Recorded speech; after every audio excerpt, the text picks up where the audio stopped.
d'où vient le lingala et comment ça se fait que c'est ça la langue que la plupart des Congolais comprennent? Comment est-ce que ça va devenir la langue qui nous désigne aujourd'hui? C'est parce que lorsque Léopold II prend vraiment le contrôle du Congo, il va avoir besoin d'une armée pour maintenir l'ordre.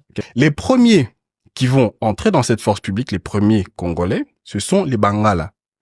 Du coup, ils arrivent avec leur langue, tu vois. Et donc ensuite, cette force publique, donc elle se répand. Hein, il y a des gens de tout le pays qui entrent dedans, etc. Mais donc la langue de base, c'était la langue des Bangala, et donc ça va être la langue de l'armée.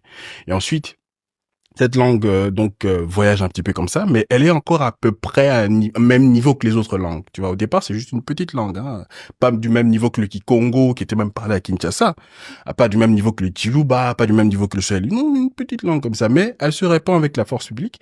Et après, quand Mobutu arrive au pouvoir, il va en faire sa langue. Parce que lui, il est né à Lissala, hein, donc pas loin au sud de Badolite, et donc il est de cette province-là. C'est Tangwandi. Et donc c'est leur langue à eux.